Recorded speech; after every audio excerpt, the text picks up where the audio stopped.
نحمدہ و نصلی علی رسولہ الکریم اما بعد اعوذ باللہ من الشیطان الرجیم بسم اللہ الرحمن الرحیم رب اشرح لی صدری ویسر لی امری واحلل عقدۃ من لسانی یفقہوا قولی واجعل لی وزیرا من اہلی آمین یا رب العالمین۔ تو ایک دو ہفتوں کے بعد ہم دوبارہ مل رہے ہیں، تو ہم نے علامہ اقبال کی جو طویل نظمیں ہیں ان کو ذرا پڑھنا شروع کیا ہوا ہے یہاں پر، کیونکہ علامہ اقبال کی جو یہ طویل نظمیں ہیں ان کے اندر بہت سے مضامین اقبال کے جمع ہو گئے ہیں، اور جو اصل ان کا میسج تھا، ان کا پیغام تھا، وہ بھی ان کے اندر بڑی تفصیل سے آیا ہے۔ اور یہ ویسے بھی میں نے بتایا تھا آپ کو کہ اردو ادب کے اندر دیکھا جائے تو یہ مطلب چوٹی کی نظمیں ہیں، یہ دو، ایک مسجد قرطبہ وہ ہم نے پڑھ لی ہے، اور یہ دوسری ہے ذوق و شوق۔ اور میں نے بتایا تھا کہ اس پہ آپس میں بحث ہوتی ہے لوگوں کی کہ ان میں سے کون سی زیادہ ٹاپ پر ہے، لیکن ان دونوں کے پلے کی یا مقابلے کی کوئی اور نظم جو ہے اردو ادب میں ایگزسٹ نہیں کرتی، یعنی اتنی عظیم یہ شاعری ہے۔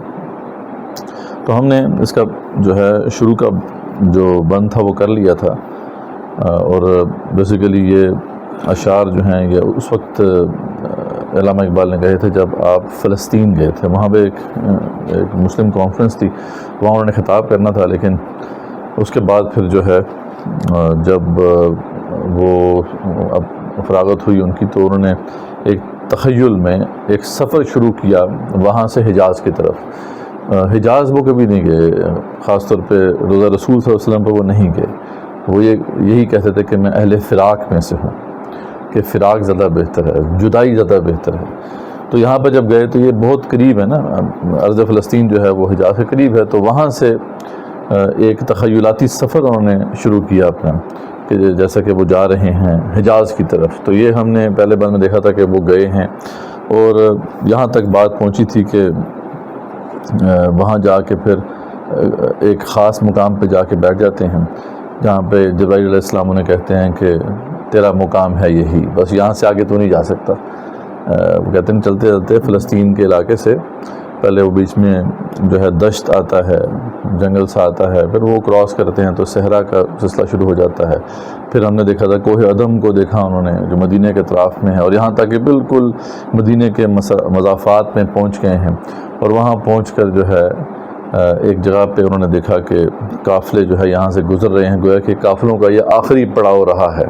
تو وہاں پر جب پہنچے تو جبرائیل علیہ السلام کی صدا آئی، صدائے جبرائیل تیرا مقام ہے یہی، ٹھیک ہے، تو اہل فراق کے لیے عیش دوام ہے یہی۔ تو وہاں پہ جبرائیل علیہ السلام کہتے بیٹھ جاؤ۔ اب وہاں بیٹھ کے پھر میں نے آپ کو بتایا تھا کہ انہوں نے کچھ باتیں رسول اکرم صلی اللہ علیہ وسلم سے سوچی ہوئی تھی کہ میں جا کے کروں گا، اب وہ موقع تو نہیں ملا کہ وہ جا کے ان سے مل کے وہ باتیں کرتے، تو تخیلات میں ہی جو ہے نا وہ باتیں کرنا شروع کر دی انہوں نے، اور کچھ گلے کیے رسول اکرم صلی اللہ علیہ وسلم کے سامنے جا کے کہا کہ رسول اللہ صلی اللہ علیہ وسلم مجھے نہیں سمجھ آ رہی ہے کیا معاملہ ہے کہ حجاز کے اس قافلے میں ایک حسین بھی نہیں ہے، اور جو ہے یہاں پہ اہل حرم نے سومنات جیسے وہ سومنات کا مندر تھا اور اس میں جو ہے بت پڑے ہوئے تھے، تو یہاں پہ اہل حرم نے بھی سومنات جو ہے اس کا بت خدا بنایا ہوا ہے، تو کوئی غزنبی نہیں بیچ سکتا، تو ٹھیک ہے۔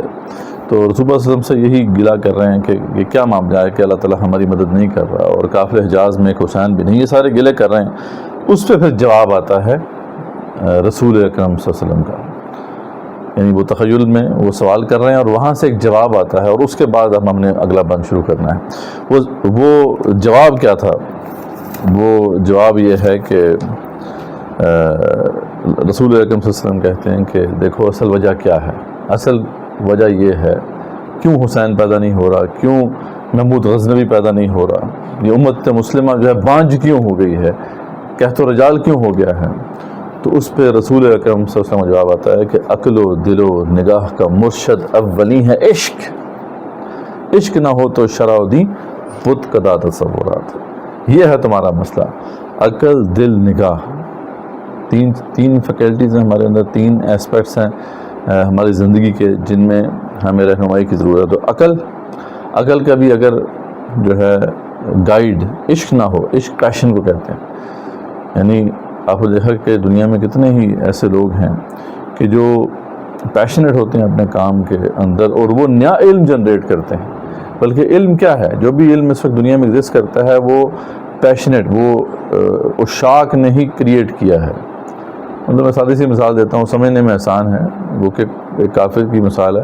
یہ جو رائٹ برادرز تھے جنہوں نے پہلے جو ہے وہ اڑنا سیکھا، تو اس وقت تک تو نالج کیا کہتا تھا کہ تم نہیں اڑ سکتے، ٹھیک ہے نا. تو نالج اس وقت تک ایگزسٹ نہیں کرتا تھا، تو وہ کیسے انہوں نے کریٹ کیا؟ پھر وہی پیشن تھا. اور جب تک کہ انہوں نے کامیاب فلائٹ کی، آپ کو پتہ کتنی انہوں نے فلائٹس کی تھیں؟ ہاں جی، کتنی کی ہوں گی اندازہ میں، جب تک کہ وہ کامیاب فلائٹ ہوئی ہے.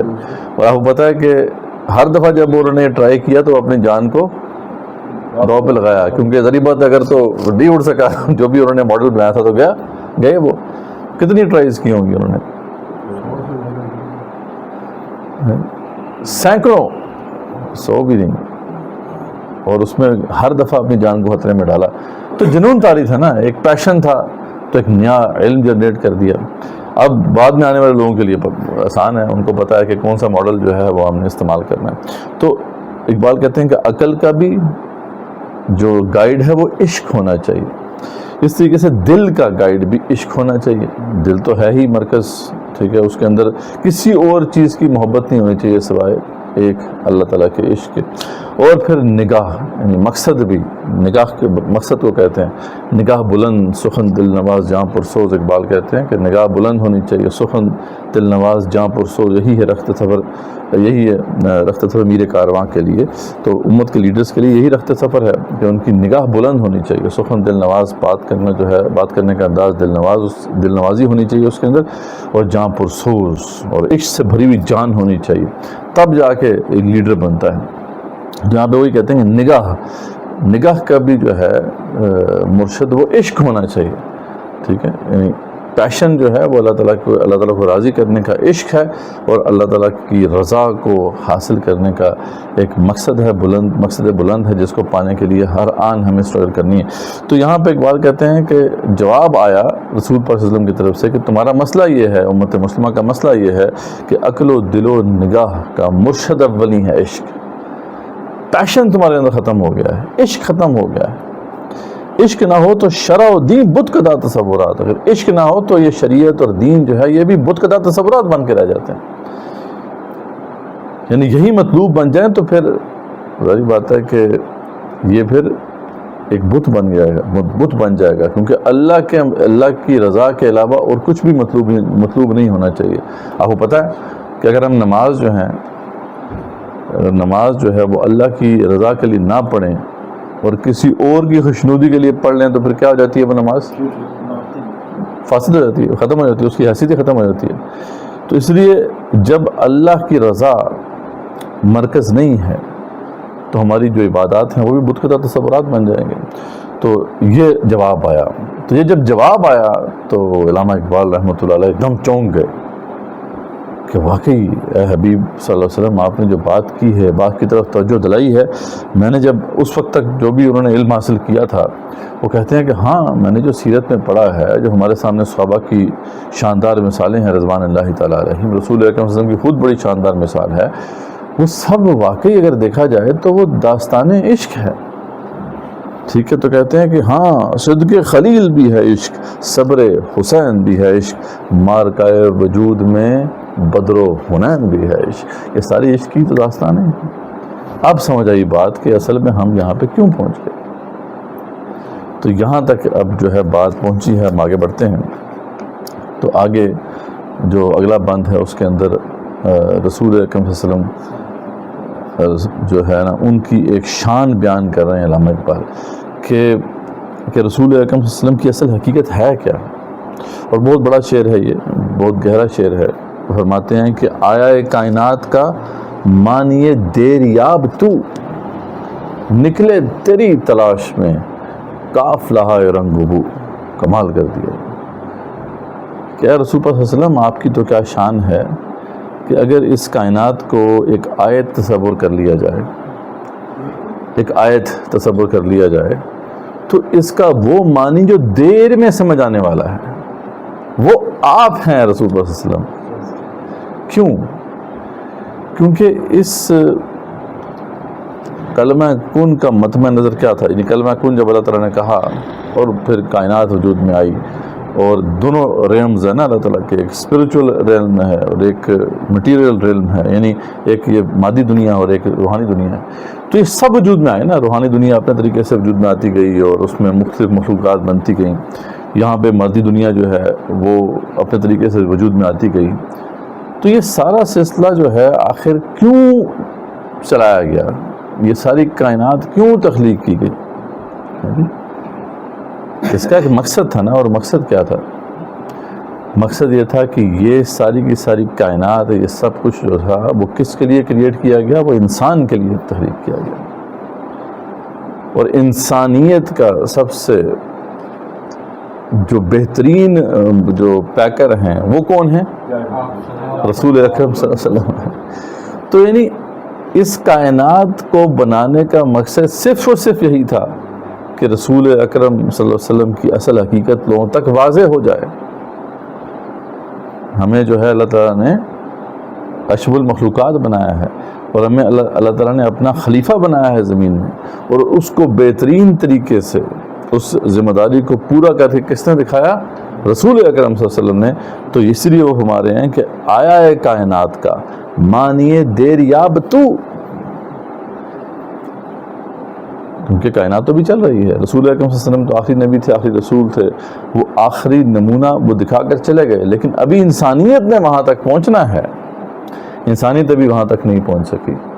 یہ اپنے اس پروسیس کے ساتھ جا رہی ہے، سلو اینڈ اسٹڈی پیس پر ٹھوکریں کھاتے ہوئے. لیکن آخر کار کہیں نہ کہیں جا کر انسانیت اس مقام کو پا جائے گی جس کا اصل مقصد تھا، جو اس کو بنانے کا مقصد تھا وہ پورا کرے گی انسانیت. اور ہمیں پتہ ہے کہ وہ ہوگا مستقبل میں، جب پوری دنیا میں جو ہے اسلام نافذ ہو جائے گا اور اسلام اپنے پورے پوٹینشل کے ساتھ، جو اس کے اندر پوٹینشل ہے، وہ اپنا فروٹ جو ہے وہ لوگوں کو فروٹ جو ہے پوری دنیا کو دکھائے گا. تو وہ ہونا ہے ابھی نا. تو ابھی تو یہ جو آیت ہے اس کا معنی صحیح معنوں میں سامنے نہیں آیا ہے. تو یہ وقت آئے گا جب، اور وہ جب بھی وہ وقت آئے گا تو اس کا اصل معنی جو ہے وہ لوگوں کو سمجھ میں آ جائے گا. لیکن وہ کیا ہوگا معنی؟ وہ معنی رسول اکرم صلی اللہ علیہ وسلم کی شخصیت اور اس سے نکلنے والے انوار، وہی ہوگا نا وہ معنی. تو آیا کائنات کا معنی دیر یاب تو، نکلے تیری تلاش میں قافلہ ہائے رنگ بو. کمال کر دیا اقبال نے یہاں پر. رنگ و بو کے قافلے جتنے بھی چلے تھے، رنگ اور بو یہ استعارے ہیں. رنگ کہتے ہیں مٹیریل استعارے کے لیے استعمال ہوتا ہے، جو مٹیریل ورلڈ ہے اس کے قافلے چلے، اور بو کے قافلے جو ہیں یہ بیسیکلی وہ اسپریچول ریلم کی بات ہے. تو دونوں دنیایں بنی ہیں نا، مٹیریل ورلڈ بھی بنی ہے اور اسپریچول ورلڈ بھی بنی ہے. تو یہ سب جو دنیایں تخلیق ہوئیں اور اس پروسیس میں کتنی ہی مخلوقات تخلیق ہوئیں، یہ سب جو قافلے چلے تھے یہ کس کی تلاش میں ہیں؟ یہ آپ کی تلاش میں ہیں صلی اللہ علیہ وسلم. تو نکلے تیری تلاش میں قافلہ ہے رنگ. ایک اور جگہ پہ اقبال اسی کو ایک اور انداز میں بیان کرتے ہیں کہ ہر کجا بینی جہان رنگ بو، یعنی آپ رنگ بو کے اس دنیا میں جہاں پہ بھی نظر دوڑائیں، ہر کجا بینی جہان رنگ بو، ہر کجا از یا پھر کیا ہے کہ ہر کے از خاکش برو یا آرزو، یا جہاں کہیں بھی آپ کو کوئی آرزو کی رمق نظر آتی ہے، کوئی یہ آرزو ایک ارج کہ ہمیں بہتری کی طرف جانا ہے، کہیں پہ بھی آپ کو اس کی کوئی رمق نظر آتی ہے، یا زنور مصطفیٰ اورا بحاس، یا یہ نور مصطفیٰ سے لی گئی ہے، یعنی اس کی جو روشنی ہے وہ نور مصطفیٰ صلی اللہ علیہ وسلم سے لی گئی ہے، یا ہنوز اندر تلاش ہے مصطفیٰ آست، یا پھر یہ سب کے سب جو ہیں یہ مصطفیٰ کی تلاش میں ہیں. تو خیر کا کوئی بھی پہلو کہیں ایگزسٹ کرتا ہے، یا یہاں پہ انسان اپنے ارتقائی عمل سے اس تک پہنچنے کی کوشش کر رہا ہے. دونوں صورتوں میں وہ خیر کہاں پہ پایا جائے گا؟ وہ صرف ایک ہی ذات اور ہستی کے اندر جمع ہے، اور وہ رسول اکرم صلی اللہ علیہ وسلم کی ذات ہے. تو بہت بڑی یعنی بہت گہرا شعر ہے. اگین کوشش میں نے کی ہے کہ اس کی کچھ تشریح آپ کے سامنے رکھیں. تو آیا ہے کائنات کا معنی دیر یاب تو، نکلے تیری تلاش میں قافلہ ہے رنگ وہ. یہ تعریف کرنے کے بعد پھر ایک مرثیہ پڑا ہے اقبال نے کہ اس امت کو آپ ملے صلی اللہ علیہ وسلم، ہونا تو یہ چاہیے تھا کہ آپ کے جو انوار ہیں اس سے یہ امت جو ہے وہ روشن ہو جاتی، لیکن اس امت کا حال یہ ہے کہ آپ کے ہوتے ہوئے یہ اس تاریکی میں پڑی ہوئی ہے۔ یہ ظلم نہیں ہے تو اور کیا ہے؟ ایک عیسائی جو ہیں، ٹھیک ہے، ان کو عیسیٰ علیہ السلام تو پہلے ملے تھے، اب تو ان کی شخصیت تو ان کے سامنے پرزر نہیں رہی ہے، تو وہ اگر گمراہ ہو گئے تو چلو بات سمجھ میں آتی ہے، یہودی گمراہ ہو گئے تو بات سمجھ میں آتی ہے، مسلمان گمراہ ہو جائیں اور ٹھوکریں کھانی شروع کر دیں۔ آگے پھر انہیں مرثیہ پڑھا ہے، کیا حبیب مجھے یہ بتائیے کہ آپ کے ہوتے ہوئے ہمارا حال کیوں ہوا کہ جلوتیان مدرسہ کور نگاہ مرد ذوق۔ یونیورسٹیز میں پڑھنے والے جو اسٹوڈنٹس ہیں دو ہی ہے نا، یا تو یونیورسٹی ہے یا پھر مدرسہ ہے، خانقاہ ہے، کہتے ہیں کہ جلوتیان مدرسہ کور نگاہ مرد ذوق، ان کی تو حالت یہ ہے کہ نگاہ جو ہے اندھی ہے، ویژن ہے ہی کوئی نہیں ان کے اندر، کوئی ویژن نہیں، اور مردہ ذوق بھی نہیں ہے ان کے اندر۔ ذوق میں نے آپ کو بتایا تھا نا کہ اس نظم کا عنوان ہی ذوق و شوق ہے، تو ذوق کہتے ہیں کہ ابیلٹی ٹو اپریشیٹ بیوٹی، یعنی ایک حسن ہے اس کو اپریشیٹ کرنے کی کیپیبلٹی انسان میں، اسے ذوق کہتے ہیں۔ کہتے ہیں نا یار یہ بڑا باذوق آدمی ہے، کہ اچھی شاعری ہم پڑھی جائے اس کو تو کہتے ہیں ہاں یار یہ بڑا خوبصورت شعر پڑھا آپ نے، اسے کہتے ہیں یہ باذوق ہے آدمی۔ اچھا ذوق ہی نہ ہو تو پھر شوق پیدا نہیں ہوتا، شوق تو دوسری پھر اس اگلی سٹیج ہے نا، شوق تو یہ ہے کہ اس بیوٹی کو پھر پانے کی جدوجہد کرنے کی کیپیبلٹی اس کے اندر ہو، شوق اس کے اندر ہو۔ تو وہ کہتے ہیں کہ جلوتیان مدرسہ کا حال تو یہ ہے کہ ان کی نگاہیں اندھی ہیں، ویژن بالکل بھی نہیں ہے اور ذوق ہی نہیں رہا۔ واقعی یہ حال آپ دیکھ لیں، جو یونیورسٹی میں پڑھنے والے لوگ ہیں وہ جس قسم کا نالج پڑھ رہے ہیں، ان کے اندر تو خوبصورتی کو پرکھنے کا جو ہے نا وہ سلسلہ ہی ختم ہو گیا، ان کے اندر وہ کیپیبلٹی نہیں رہی۔ اور خلبتیان میکدہ کم طلب و تہی کدو، رہی بات جو یہ خانقاہیں ہیں وہاں بھی جو سالکین بیٹھے ہیں ان کا حال یہ ہے کہ کم طلب، یہ تھوڑے پہ راضی ہو جانے والے، ہلکی سی کوئی جو ہے نا تجلی نظر آئی اسی کے ہو کے رہ گئے، وہ ختم۔ اور تہی کدو، کام سے چوری کرنے والے، یعنی کام نہ کرنا اور کام پہ بس راضی ہو جانا، یہ ان کا حال ہے۔ تو دونوں طرف یونیورسٹیز کے اندر بھی اور جو ہے مدارس اور خانقاہوں میں بھی جو ہے اس وقت یہ حال ہو چکا ہے۔ پھر آگے پڑھتے ہیں، آگے کہتے ہیں اب امت مسلمہ کو ایک اپنے بارے میں بتاتے ہیں کہ یہ تو تمہارا حال ہے، لیکن اگر تم نے کچھ چاہیے نا، عشق کا وہ جذبہ لینا چاہتے ہو تو میں کہ میری غزل میں ہے آتش رفتہ کا سراغ۔ ہاں یہ جو میری غزل ہے نا، میری شاعری، اس میں وہ جو آتش رفتہ، وہ پرانی آتش، وہ پرانی آگ، وہ عشق کی آگ جس نے دنیا کو ہلا کے رکھ دیا تھا، اس کا اگر سراغ لگانا چاہتے ہو نا تو وہ میری شاعری میں تمہیں ملے گی، میری پوئٹری میں وہ تمہیں ملے گا، ٹھیک ہے جی۔ اور میری تمام سرگزشت کھوئے ہوں کی جستجو، کیونکہ میں نے سب کے سب جو ساری کی ساری جو کوشش کی ہے وہ یہی کی ہے کہ وہ جو کھوئے جا چکے، وہ جو ہمارے اسلاف ہیں ان تک تمہیں پہنچا دوں، کیونکہ اگر تمہیں کوئی آتش ملے گی، وہ شوق اور عشق ملے گا تو وہیں پہ ملے گا۔ تو میری تمام کوشش یہی ہے کہ تمہارا تعلق میں اسلاف سے جوڑ دوں، اس لیے میری شاعری پڑھو، میری شاعری میں تمہیں وہ عشق ملے گا جو تم جو ہے یہاں کھو چکے۔ اور پھر آگے مزید اپنی شاعری کے بارے میں فرماتے ہیں کہ باد صبا کی موج سے نشو و نمائے خار و خس، باد صبا ہوتی ہے نا صبح چلنے والی جو ہوا ہوتی ہے، تو اس سے تو خار و خس یہ پودے جو ہیں ان کی نشو و نما ہوتی ہے، ٹھیک ہے نا، لیکن میرے نفس کی موج سے، یہ جو میری شاعری ہے اس کی موج سے نشو و نمائے آرزو، اس سے آرزو کی نشو و نما ہوتی ہے۔ یہ آرزو تمہارے اندر وہ جو ایک جذبہ ہے بہتری کی طرف جانے کا، اس کو جلا ملے گی اس سے، کیونکہ ذرا پتہ انسان کے اندر آرزو ختم ہو جائے تو پھر وہ کچھ نہیں کر سکتا۔ اور اس وقت امت مسلمہ کا حال یہ ہے کہ آرزو جو ہے ہم رکھتے ہی نہیں ہیں، اپنے آپ کو بہتر کرنے کی ایک خواہش ہی نہیں ہے دل کے اندر، بس جیسے تیسے ہیں، مایوسی میں پڑے ہوئے ہیں. آرزو ہر انسان کے اندر وہ کیپیبلٹی ہے جو اللہ تعالیٰ نے رکھی ہے. یہ اتنی پاورفل کیپیبلٹی ہے کہ جو کسی اور مخلوق کو نہیں ملی ہے. یہ اسی بنا پر ہے کہ ہم بہتر سے بہتر کی طرف آگے بڑھتے ہیں. اور اس کو کچل دینے والی شے یا اس کو دبا دینے والی شے جو ہے نا امیدی ہے. انسان جب نا امید ہو جائے کچھ نہیں ہو سکتا جی. جن حالات میں بھی ہیں تو آپ کو کیا، آپ کے اندر تو ایک خواہش ہونی چاہیے، کہ آرزو ہونی چاہیے کہ میں نے بہتر ہونا ہے. تو آرزو اقبال نے بہت ذکر کیا ہے اس کا کہ اس امت مسلمہ کے اندر یہ آرزو ہی ختم ہو گئی. اپنے بارے میں بھی جو نوجوانوں کے بارے میں کہتے ہیں کہ میری دعا سے قضا تو بدل نہیں سکتی.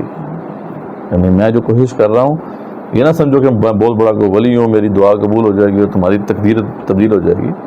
میری دعا سے قضا تو بدل نہیں سکتی، لیکن ہے اس سے یہ ممکن کہ تو بدل جائے. میری ساری کوشش یہ ہے کہ تو بدل جائے. اور اگلا شعر بڑا خوبصورت ہے کہ تیری دعا ہے کہ ہو تیری آرزو پوری. تو یہ دعا کر رہا ہے کہ تیری جو آرزو ہے پوری ہو جائے. اور آرزو کیا ہے ہماری؟ روٹی کپڑا مکان تعیشات. تیری دعا ہے کہ ہو تیری آرزو پوری، میری دعا ہے کہ تیری آرزو بدل جائے. میں تو چاہتا ہوں تیری آرزو بدل جائے. جس لمحے ہماری آرزو بدل گئی تو پھر ہی اگلا سفر جو ہے وہ شروع ہوگا. تو یہاں اقبال وہی کہتے ہیں کہ اپنی آرزو کو چینج کرنا ہے تو میری شاعری پڑھو، ورنہ تمہاری آرزو ہی پست رہے گی. تو میرے نفس کی موج سے نچو نمائے آرزو. اور پھر اپنے اس شاعری کا ایک اور وصف بیان کرتے ہیں، اور کیا جاندار شعر ہے اور ہلا دینے والا شعر ہے کہ خون دل و جگر سے ہے میرے نوا کی پرورش. یہ جو میں نے شاعری کی ہے وہ ایسے گھر بیٹھ کے نہیں کی ہے، اور نہ ہی گھر بیٹھ کے ایسی شاعری ہوتی ہے. ٹھیک ہے جی، یہ شاعری ایسے نہیں ہوتی ہے. خون دل و جگر سے ہے میری نوا کی پرورش. اور یہ جو میری نوا ہے نا، اس کی پرورش جو ہے خون دل و جگر کر کے ہوئی ہے. خون دل و جگر کیا ہوتا ہے؟ خون دل کہتے ہیں آرزوؤں کو قربان کر دینا، اپنی تمناؤں کو قربان کر دینا ایک بڑے مقصد کے لیے. انسان جب بڑے مقصد کے لیے چلتا ہے تو اپنی اس سے بہت ساری چیزیں جو ہیں قربان کرنی پڑتی ہیں. یہ خون دل ہوتا ہے. اور خون جگر کیا ہوتا ہے؟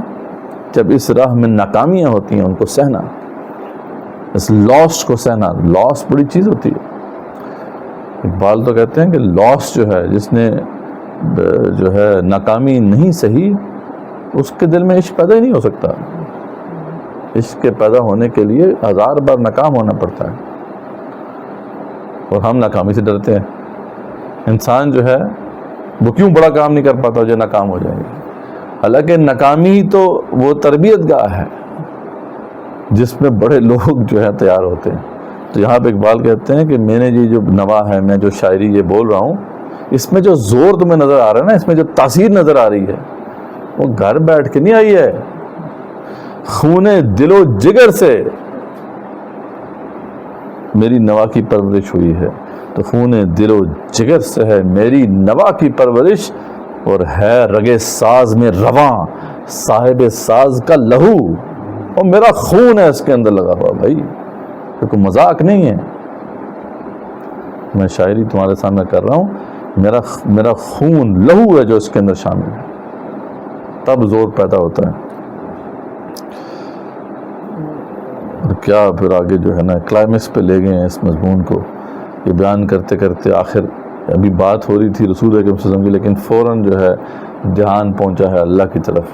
اور اللہ سے ایک دعا کرتے ہیں، اللہ تعالیٰ بڑی زبردست سی کیفیات ہیں تو نے مجھے جو عطا کی ہیں، جن کی وجہ سے، جن کی بدولت میں یہ ایسی شاعری کر رہا ہوں. تو میری طرف سے ایک ریکویسٹ ہے. کیا ریکویسٹ ہے؟ ہم تو ایسی ریکویسٹ شاید مطلب ہمیں بھی ذہن میں بھی نہ آتی ہو یہ ریکویسٹ کہ اللہ سے کریں. کیا اللہ سے کہہ رہے ہیں؟ فارسی کا شعر ہے لیکن بہت عظیم شعر ہے کہ فرصت کشمکش مدے این دل بے قرار را، ایک تو شکن زیادہ کن کیسوئے تابدار را. کیا بات ہے. وہ کہتے ہیں کہ اللہ تعالیٰ میری طرف سے ایک دعا ہے. یہ دنیا بڑی ڈسٹریکشن والی ہے، بڑی ڈسٹریکشنز ہے نا یہاں پہ. کبھی ادھر بندہ کھپ جاتا ہے، کبھی ادھر لگ جاتا ہے. تو اس بے قرار دل کو نا فرصت ہی نہ دے کہ آگے پیچھے دیکھے. ایک دو شکن زیادہ کن گیسوئے تابدار را، وہ جو محبوب کے نا گیسو ہوتے ہیں نا، تو مشہور ہے کہ جی وہ اگر محبوب جو ہے وہ اپنی وہ زلفوں کو دو پلٹے دے لے تو جو عاشق ہوتا ہے وہ فوراً متوجہ ہو جاتا ہے. تو اللہ تعالیٰ سے کہہ رہے ہیں کہ اللہ تعالیٰ اپنے حسن کو ذرا مزید چمکا دے میرے لیے کہ میری توجہ بس تیری طرف ہی ہو جائے اور میرا دھیان آگے پیچھے نہ ہو، تاکہ میں اسی کیفیت میں رہوں.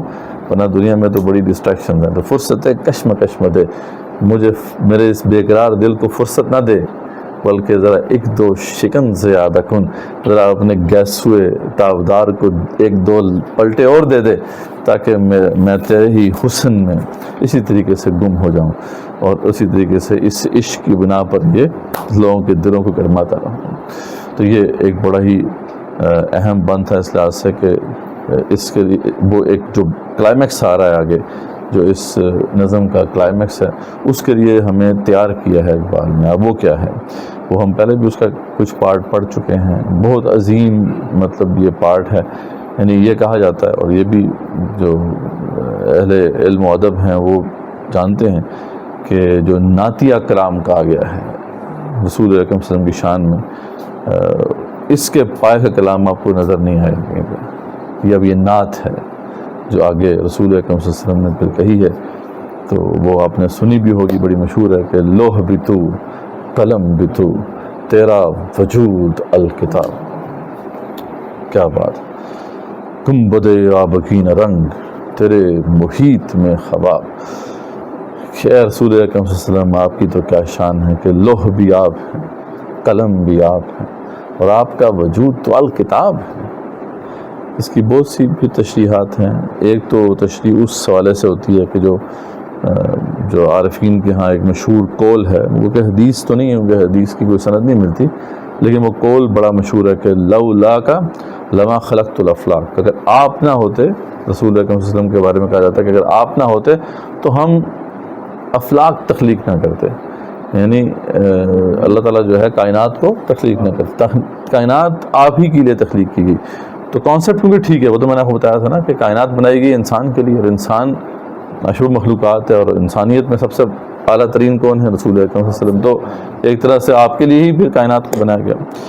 تو اس اینگل سے دیکھیں تو یہاں پہ مراد یہ ہے کہ اگر آپ نہ ہوں تو نہ لوح ہو، نہ قلم ہو، نہ الکتاب ہو. ضرورت ہی نہیں ہے، نہ لوح کی ضرورت، نہ قلم کی ضرورت، نہ کتاب کی ضرورت. لوح کون سی ہے؟ جس کے اوپر وہ تقدیر لکھی جا رہی ہے. قلم اس تقدیر کو لکھ رہا ہے، اور اس کو جس میں یہ سب کچھ لکھا جا رہا ہے اسے الکتاب کہتے ہیں.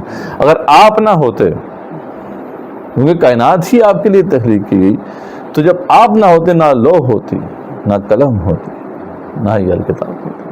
تو ایک تو یہ.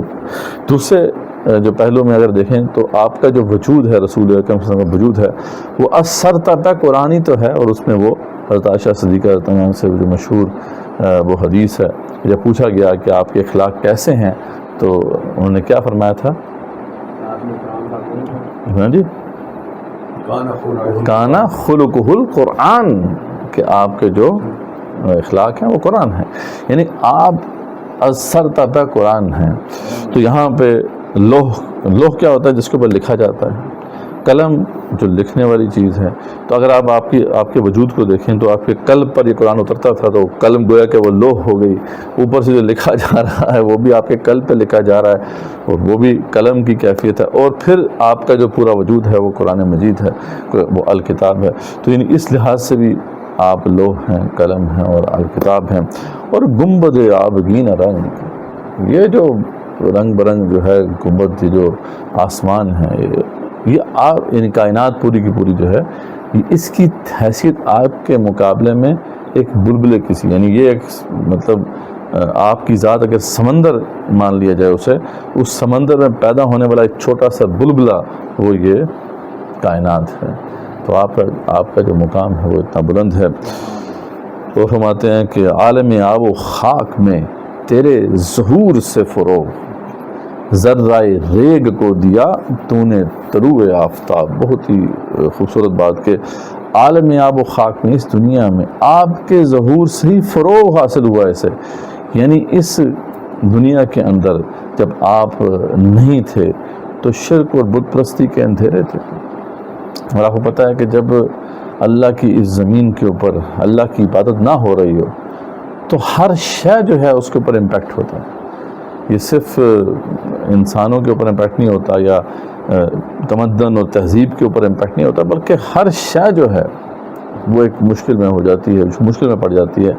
تو آپ کے وجود سے، آپ کے آنے سے اس عالم خواب و خواب کو فروغ حاصل ہوا، اس کے اندر جو ہے کچھ نشونما کے واقع پیدا ہوئے، کیونکہ آپ اگر نہ آتے تو پھر یہ اس کی جو نشونما جو ہے وہ رک چکی تھی، بلکہ یہ ریورس گیئر لگ چکا تھا ایک طرح سے، کہ وہ جو ہوئی تھی نشونما وہ بھی جو ہے سکڑنا شروع ہو گئی تھی۔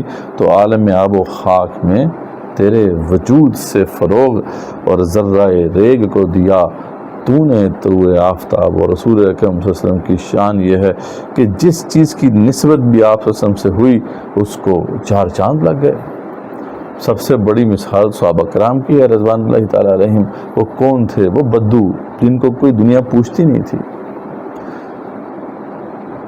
ان کا کیا معاملہ ہوا کہ پوری دنیا کے لیڈرز بن گئے،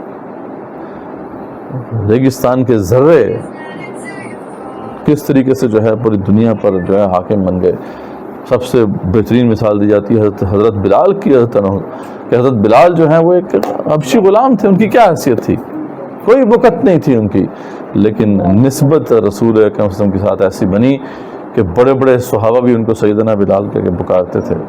عمر بن خطاب جیسا صحابی جو ہے عنہ، کہ جو کسی سے ڈرتے نہیں تھے، لیکن جب بات کرتے تھے بلال سے تو بڑے ادب سے کرتے تھے۔ اور خالد بن ولید جیسا صحابی جو ہے عنہ، کہ جو عمر بن خطاب سے بھی نہیں ڈرتا تھا، جب ان کو معزول کرنے کے لیے بھیجا گیا تو کس کو بھیجا گیا؟ ان کو پتہ تھا کہ کوئی اور اگر جائے گا معزول کرنے کے لیے تو شاید وہ مشکل پڑ جائے، بلال کو بھیجا گیا تھا۔ اور بلال نے ایک دفعہ وسا کے کہا کہ یہ فیصلہ ہوا ہے، تو خالد بن ولید جو ہے نگاہیں نیچی کر کے جو ہے اپنے آپ کو انہوں نے پیش کر دیا۔ تو یہ ذرہ ریگ کو دیا تو نے طلوع آفتاب، یعنی آپ صلی اللہ علیہ وسلم کی شان یہ ہے۔ اور پھر مزید ان کی صفات کو کھول رہے ہیں علامہ اقبال، اور کیا شاندار انداز میں کھول رہے ہیں کہ شوکت سنجر و سلیم تیرے جلال کی نمود۔ آپ کی شخصیت کو اگر سمجھنا ہے تو یہ جو شوکت آپ دیکھتے ہیں 2 عظیم بادشاہوں کی، سنجر یہ بھی سلجوق بادشاہ تھے، بہت بڑے بادشاہ تھے، اور سلیم سلیمان دی میگنیفیسنٹ جو ترک بہت بڑے بادشاہ تھے، ان کی شوکت اگر آپ دیکھو گے تو یہ بیسیکلی آپ کی جلالی صفات کی نمود نظر آتی ہے۔ شوکت سنجر و سلیم تیرے جلال کی نمود، اور فقر جنید و بایزید تیرا جمال بے حجاب۔ اور اگر جنید بغدادی رحمۃ اللہ علیہ اور باجد بستامی رحمۃ اللہ علیہ جیسے بزرگوں کو ہم دیکھتے ہیں تو آپ کی جمالی صفات کا ایک پرتو نظر آتا ہے۔ تو جلال و جمال آپ وسلم کی ذات میں جمع ہو گیا تھا۔ یہ ہے کمال آپ کا، صرف جلال نہیں ہے، صرف جمال نہیں ہے، بلکہ جلال و جمال جو ہے اپنے کلائمیکس میں ہو کر آپ کے وجود کے اندر جمع ہو گیا تھا۔ سنجر و سلیم جو ہے، یعنی سنجر جو سلطان سنجر ہے، ان کے بارے میں واقعہ بھی آتا ہے کہ ایک دفعہ امام غزالی کو انہوں نے بلایا تھا اپنے دربار میں۔ تو امام غزالی بہت بڑے عالم دین تھے، لیکن جو سلطان سنجر کے دربار میں داخل ہوئے تو ان کے اوپر ہیبت طاری ہوئی اس کی۔ تو اس وقت ساتھ ایک کوئی وہاں پہ ایک قاری کھڑا ہوا تھا، تو انہوں نے شیخ کو پھر کسی آیت کو پڑھنے کا کہا کہ شیخ یہ آیت پڑھیں۔ تو انہوں نے جب آیت پڑھی تو ان کے اوپر سے وہ اس کا اثر کچھ ختم ہوا، یعنی ایسا روب تھا سلطان سنجر کا۔ اور سلیمان دی میگنیفیسنٹ کے بارے میں آپ سرچ کریں بس کہ ان کا دبدبہ اور روب کتنا تھا، یورپ کامتا تھا ان کے نام سے، سلیمان دی میگنیفیسنٹ آپ ذرا دیکھیں۔ تو کہہ رہے ہیں کہ ان کی جو شان و شوکت ہے، ان کے جب اس کو ہم دیکھتے ہیں تو یہ آپ صلی اللہ علیہ وسلم کی جلالی صفات کا ایک عکس نظر آتا ہے۔ اور جنید بغدادی اور باجد بستامی رحمۃ اللہ جیسے بزرگوں کو دیکھ کر آپ کی جمالی صفات کا ایک پرتو نظر آتا ہے۔ اور پھر کہتے ہیں کہ شوق تیرا اگر نہ ہو، یہاں پہ تو اقبال نے بس کمال ہی کر دیا ہے کہ اس انداز سے اس کو بیان کیا ہے کہ مطلب جو اصل مرکز و محور ہونا چاہیے عشق کا، اللہ تعالیٰ، اس کو ہائی لائٹ کر دیا کہ رسول پر صلی اللہ علیہ وسلم سے بھی عشق اسی لیے ہے کہ ان کو اللہ تعالیٰ سے عشق ہے. اگر ان کو اللہ سے عشق نہ ہوتا یہ ہمارے لیے کبھی بھی محبوب نہ ہوتے. تو شوق اگر تیرا نہ ہو میری نماز کا امام اے حبیب صلی اللہ علیہ وسلم، اگر آپ کا جو عشق ہے وہ نہ مجھے نصیب ہو. یہ نہیں کہ محمد صلی اللہ علیہ وسلم پہ ہی بس آگے رک گئے اور عشق رسول کی باتیں کرنے شروع کر دیں. عشق رسول کی باتیں سب نے کی، لیکن کون ہے جس نے رسول کے عشق کی بات کی صلی اللہ علیہ وسلم؟ وہ رسول صلی اللہ علیہ وسلم کو بھی تو کسی سے عشق تھا نا. وہ کیا تھا؟ وہ عشق الہی تھا. تو کیا فرما رہے ہیں کہ اے حبیب اگر آپ کا عشق مجھے نصیب نہ ہوا، اگر وہ عشق جو آپ کو تھا اللہ سے وہ اگر مجھے نصیب نہ ہوا تو میرا قیام بھی حجاب، میرا سجود بھی حجاب. تو میرے قیام و سجود جو ہیں وہ حجاب ہی حجاب ہیں. ان کے ذریعے بتا حجاب اسی وقت آتا ہے نا جب تعلق جو ہے اس میں ایک خلل پڑ جائے.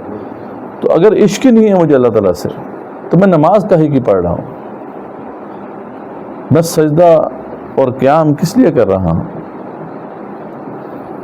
تو وہی بات ہے کہ شوق تیرا اگر نہ ہو میری نماز کا امام، میرا قیام بھی حجاب، میرا سجود بھی حجاب.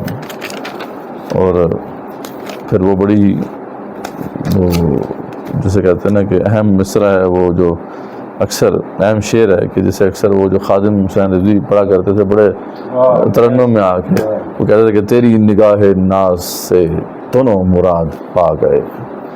اکثر وہ پڑھتے ہوتے تھے جب وہ مستی میں آتے تھے تو کہتے تھے کہ تیری نگاہ ناز سے دونوں مراد پا گئے، عقل غیاب و جستجو عشق حضور و اضطراب. کیا یہاں پہ بات کی جا رہی ہے؟ وہ کہہ رہے ہیں کہ آپ صلی اللہ علیہ وسلم کی ذات سے پہلے ایک بحث جاری تھی. ایک بحث جاری تھی. ایک طرف عقل والے تھے، فلاسفرز تھے، انٹلیکچوئلز تھے، وہ کہتے تھے کہ عقل زیادہ اہم ہے. اور دوسری طرف اہل عشق تھے، اہل جنون تھے، وہ کہتے تھے نہیں عشق زیادہ اہم ہے. تو آپ نے آ کے ایسا منظر لوگوں کے سامنے پیش کر دیا کہ ان دونوں کو ہی جو ہے نا وجود، ان دونوں کے وجود کو ایک طرح سے انڈورس کر دیا آپ نے کہ عقل بھی ضروری ہے اور عشق بھی ضروری ہے. کہ آپ کے آنے سے یہ سب پر منکشف ہو گیا کہ صرف جنون کے پیچھے پڑو گے، عشق کے پیچھے پڑو گے تب بھی ٹھیک نہیں ہے، اور صرف عقل کے پیچھے پڑو گے تو تب بھی ٹھیک نہیں ہے. کہ عقل کے اندر کیا ہوتی ہے؟ دو چیزیں ہوتی ہیں نا، غیاب و جستجو. عقل جو ہے اس کے اندر ایک حجاب کی کیفیت ہے، ایک غیاب کی کیفیت ہے نا. وہ غیب کی چیز کے پیچھے جو مسٹری ہے اس کے پیچھے انسان جاتا ہے، ان نون کو جاننے کا کویسٹ انسان کے اندر موجود ہے. تو عقل جو ہے اس کے اندر غیاب و جستجو کی کیفیت ہے. انسان کے اندر ایک کیفیت جو ہے وہ پیدا ہوتی ہے جب وہ عقل کے پیچھے جاتا ہے. اور عشق حضور و اضطراب، جبکہ عشق کا معاملہ کیا ہے کہ جب انسان عاشق بن جاتا ہے تو پھر اس کو ایک تو اضطراب کی کیفیت تو ہوتی ہے کیونکہ عاشق جو ہے وہ اپنے محبوب سے دور ہوتا ہے اور اس کیفیت میں ہی رہنا اسے پسند ہوتا ہے، وہ اضطراب کی کیفیت ہے. لیکن اس کے باوجود بھی وہ حضوری کی کیفیت میں ہوتا ہے کہ بالکل ایسے ہی جیسے کہ ایک میں نے آپ کو بتایا تھا کہ ماہر تیر انداز اگر کمان میں تیر ڈال کر کھینچ کے ٹارگٹ میں لے فاختہ کو تو اسے شور ہوتا ہے کہ وہ فاختہ کو شکار کر لے گا، لیکن فاختہ کو ابھی اس نے شکار کیا نہیں ہوتا، تو اس کو وہ سیٹسفیکشن ہوتی ہے کہ ہی کین ہنٹ دی جو ہے نا اسپیرو.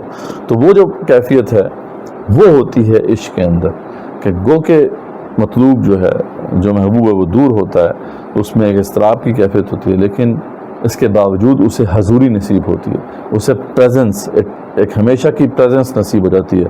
تو عشق کا معاملہ یہ ہے اور عقل کا معاملہ یہ ہے. تو اقبال فرما رہے ہیں کہ آپ کی نگاہ ناز سے دونوں مراد پا گئے، عقل غیاب و جستجو اور عشق حضور و اضطراب. اور اس کے بعد فرماتے ہیں کہ تیرا و تار ہے جہاں گردش آفتاب سے. آفتاب آیا، تاریکی تھی یہاں پر، شرک اور بت پرستی اور کفر کے اندھیرے تھے. آپ کی ذات آئی صلی اللہ علیہ وسلم، گویا کہ دنیا میں آفتاب طلوع ہوا، ہر طرف 400 روشنی پھیل گئی. لیکن یہ جو آفتاب ہے گردش کرتا ہے نا، آفتاب جو ہے وہ اپنے پیک پر پہنچ کر پھر جو ہے چھپ جاتا ہے. تو اے حبیب صلی اللہ علیہ وسلم آپ کی گردش کے بعد آپ کی ذات آئی اور چلے گئے آپ، دوبارہ دنیا جو ہے وہ اندھیر نگری بن گئی ہے، یہاں تیرا و تار سیاہ رات جو ہے مسلط ہو گئی، ٹھیک ہے جی۔ تو تیرا و تار ہے جہاں گردش آفتاب سے، طبع زمانہ تازہ کر جلوہ بے حجاب سے۔ ایک دفعہ پھر جو ہے اپنے جلوے کو بے حجاب کیجیے تاکہ اس زمانے کی جو طبع ہے اس میں تازگی پیدا ہو۔ یہ زمانہ جو ہے یہ باسی ہو چکا ہے، یہ پرانا ہو چکا ہے، اس کے اندر تازگی چاہیے، اور وہ آپ کے جلوے بے حجاب سے ممکن ہے۔ تو یہاں تک جو ہے اب یہ وہ نعت تھی جو علامہ اقبال نے رسول اللہ صلی اللہ علیہ وسلم کی شان میں کہی، اور جس شان سے جو ہے ان کی تعریف آپ جو ہے علامہ اقبال نے کی ہے۔ اس سے آگے پھر جو ہے وہ اصل موضوع کی طرف وہ آتے ہیں کہ وہ جو عشق کا جو موضوع ہے اس کو پھر تفصیل سے بیان کریں گے، ابھی وقت کیونکہ ہمارا ہو گیا ہے تو یہیں تک رکھتے ہیں، پھر انشاءاللہ یہ آخری بندی ہے، اس کے بعد وہ پھر انشاءاللہ جو ہے نا نیکسٹ سیشن میں ہم کر کے اسے کنکلوڈ کریں گے۔ تو بہت ہی جسے کہتے ہیں نا کہ عظیم یہ نظم ہے، اور انسان کو جو ہے ٹرانسینڈ کرا دیتی ہے، یعنی جہاں پہ انسان ہوتا ہے وہاں رہتا نہیں ہے، انسان جو ہے وہ کسی اور دنیا میں پہنچ جاتا ہے۔ ایسا زبردست تخیل ہے، ایسا زبردست جو ہے اثر ہے اس نظم کا۔ تو یہیں پہ ختم کرتے ہیں۔ وآخر دعوانا الحمدللہ رب العالمین۔ جزاک اللہ خیر۔